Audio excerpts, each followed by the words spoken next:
So in this way, we can return to the original question. In the past 20 years, why Buddhism is popular in the Chinese world? What is the reason for the revival? Because you noted, on one hand, Buddhism can fulfill people's deep spiritual and inner needs. But as we just discussed, Buddhism and the current way of life, there are some contradictions. What do you think? The current revival of Buddhism in mainland China, for Buddhism fans, do they know these two different aspects? From the mindset of many people on the mainland, and I understand it well, of course, some behaviors also conflict with their way of life. The monastic lifestyle, or things like going into retreat, and so on, for people living in a big city, these are quite difficult to practice. However, most Buddhist concepts in general not only don't conflict with their lives, and it can also have a kind of, it can often be used in daily life. How can they be used in practice? They are rituals and behaviors. These have always been old traditions indeed. If we don't follow the mind of modern people, not connecting with their minds, then old traditions will be hard to keep for today's people, or in other words, be developed well.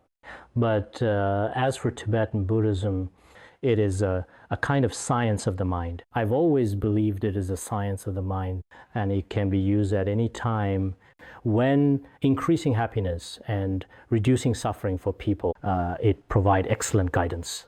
This kind of guidance doesn't require any packaging in ancient traditions. In any era, in any society, throughout history, it can be directly promoted, and people in this society, Easterners or Westerners, can all benefit a lot from it.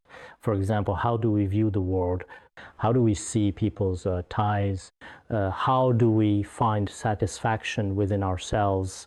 How to restrain excessive personal desires, methods to reduce excessive anger and jealousy, overcome negative mentality, how to maintain inner calm, all these kinds of matters of the mind. If we promote this kind of guidance, no matter which world it is, things will be easy.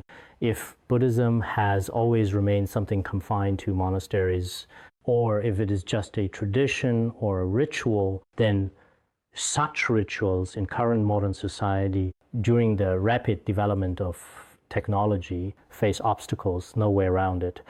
Because nowadays, everything about people, including their clothing and their hobbies, compared to, say, the 1950s or 1960s, these are completely different. Even the clothes people wear are not the same.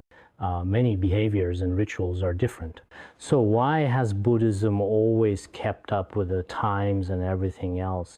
The reason is Buddhism is spiritual education. I also think that when it comes to rituals, this traditional approach, it is provide a basis for identity. It is a traditional way of life. Rituals are good. They comfort me. This is an identity for Chinese people or locals. But you mentioned the science of the mind, and I find this way of putting it very interesting. Because you mentioned that Buddhist theory is closely related to science in many ways. I wonder if you could elaborate a bit more what this relationship is. In which aspects do Buddhist theory and science share common ground? Mm-hmm. Because I have made comparisons in this area, so-called Buddhism is especially vast. You could say it's as boundless as the sea of literature. So-called science includes natural and social sciences. There are many, many categories actually. But the point I want to emphasize is when we talk about the science of the mind today, in the science of the mind, every individual will carefully pay attention to it themselves. If it's about natural or social science, some external research. I might like physics, but I might not like anthropology. There are such cases. If this science indeed about suffering and happiness of mind, or in our daily activities, the focus on one state of mind, then everyone will have a shared sense or experience. And this feeling is something Buddhism, especially within Tibetan Buddhism, like meditation practices in Tibetan Buddhism, this kind of inner calmness, whatever your class, have faith or not, he needs peaceful mindset. When people are restless and under considerable pressure in such a rapidly developing society, people really do need inner peace. This inner peace happens to be something that can be found in Buddhism. So I think within Buddhism, there are many things that everyone can make use of. It is this kind of science. What is science?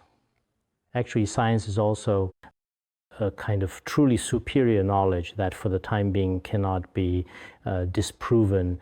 Therefore, Buddhism happens to bring a sense of relief and coolness to suffering in this way.